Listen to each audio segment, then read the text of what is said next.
Hey, I'm Hunt, and this is Hunt on LSU, your channel for LSU Fighting Tiger football talk. Enjoy the video. We want you to leave a comment below, hit that like button, and subscribe right below the video. Enjoy. We heard a little bit of sound from Mekhi Wingo coming into the last segment before we talked to Chris, just about going back and playing against his friends and in front of his family in St. Louis, and that's one motivation for him. But I've got to think, just like we just talked to Chris about, that LSU's defense has got to have a little bit of a chip on its shoulder in this game. You just have to, right? You've got to feel somewhat motivated to a higher degree than you were at any point, because that was, by any stretch, an embarrassing performance on Saturday. I don't think that's reaching to say that. And so the question is, how much better can they get? How much better can they play? Well, the first thing they did was they went and got Pete Jenkins. I don't know how much he can help, but Mekhi Wingo was asked that question yesterday. Well, what about bringing in Pete Jenkins? You know, it's always great when you get a great mind like him in a room with you, just to talk ball and really just talk technique with you and things like that. So I think guys really responded well today. You know, he was out there today, and I'm really excited to have him on staff with us.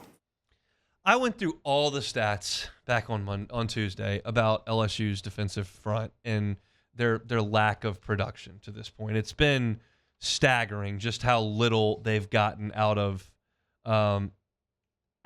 their defensive line. I mean, Mekhi Wingo, the last two games, has half a tackle for loss.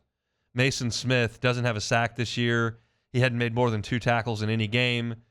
He's got 1.5 tackles for loss, and one of them was against Grambling. Jordan Jefferson, 2.5 tackles for loss and 1 sack. Savion Jones has made 1 tackle behind the line of scrimmage in the 4 games LSU has played against FBS teams. LSU's 85th in the country in sacks, 77th in tackles for loss.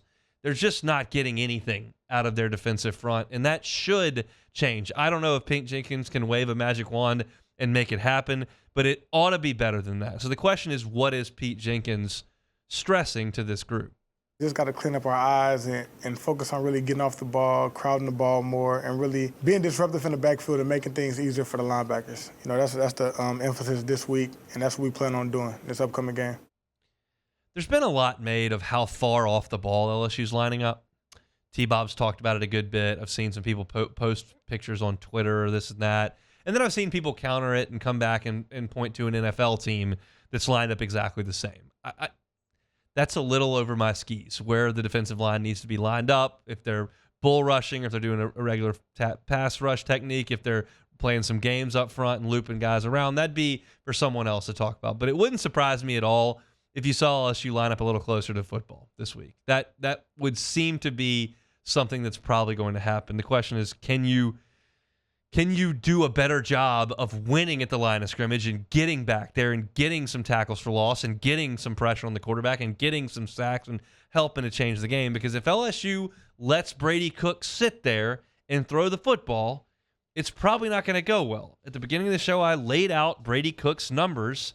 In the last 3 games, he's completing 73% of his throws for 364 and 8 touchdowns. And usually speaking, I would say, well, that was against Kansas State, Memphis, and Vanderbilt, so doesn't really count because here comes big bad LSU. I can't really say that with as much conviction today. Am I 100% certain LSU's way better on defense than Kansas State? Probably not. What evidence do I have of that? They got probably more pros than Memphis does, my guess. Are they playing a bunch better than Vanderbilt? I don't know. Vanderbilt gave up 40-something to Missouri. Hopefully LSU doesn't do that. But I just can't speak with a degree of certainty that I usually do that, hey, LSU's way better than all those teams you played. This is LSU. Watch when we get off the bus. I don't know if that's the case, but Wingo was asked, okay, well, what about getting some pressure on Brady Cook? Definitely want to get out there and affect him early. You know, they do a lot of quick passes. He likes to get the ball out early, but when he sits back there, we can't let him just, you know what I'm saying, stay back there and get to his first read because, you know, he's very lethal and his top receiver is a very good receiver.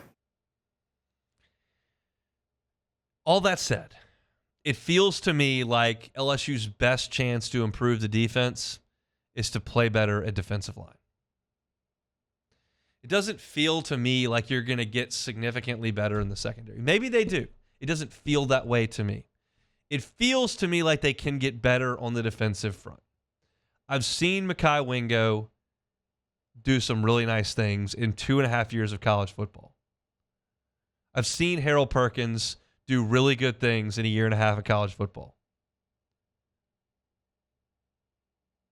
Between Mason Smith and Jordan Jefferson and Jacobian Guillory and Savion Jones and Braden Swingson and Ogie Gofu, like somebody's got to step up and make some plays. You don't have to win them all.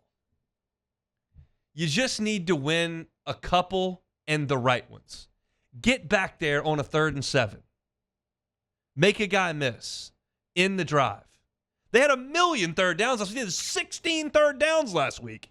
I just need you a couple of times to get back there and hit somebody. You don't have to bowl a perfect game here. I don't need a 300. Give me a 171. That's got 3 or 4 spares and a couple of strikes, and we're fine. The other 5 bowls don't have to be that good. So I'm hopeful that they get a little bit better this week. But again, that's clinging to hope. Mekhi Wingo was asked, can this be a statement game for the defense?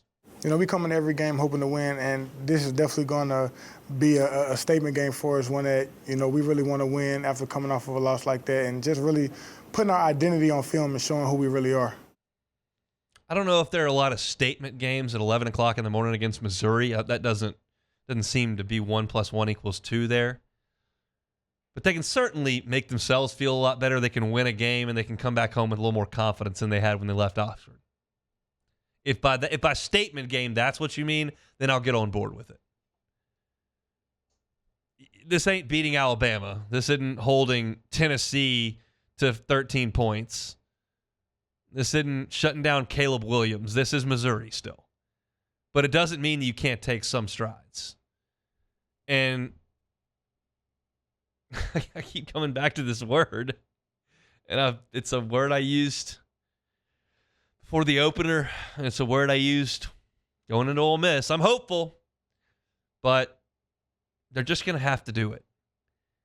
And it'll be very interesting to see what level of energy they come out with, whether or not there's some personnel changes, whether or not there are some obvious schematic changes, and whether there's more production than there was. It would be tough to be worse than they were on Saturday. And if they manage to set school records for yards allowed in back-to-back games, that'll be pretty impressive in the wrong way. But I kind of think that Missouri's not quite as good as Ole Miss offensively. I'm reaching. I'm just trying to get LSU to the finish line on Saturday to keep this thing as interesting as it can be. Because that 3rd loss sends thing off a cliff in terms of interest, possibilities, expectations, goals, all that stuff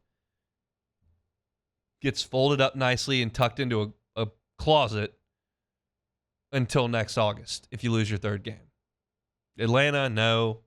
Playoff, no. Probably New Year's Six Bowl, no. You're just all of a sudden playing more. We headed to the Liberty Bowl. We're going to the Birmingham Bowl. We headed to the Gator Bowl. I don't even know the names of the games anymore. The Outback Bowl, Gator Bowl, and then who's going to sit out that game? Like that's where you get to pretty quickly after that 3rd one.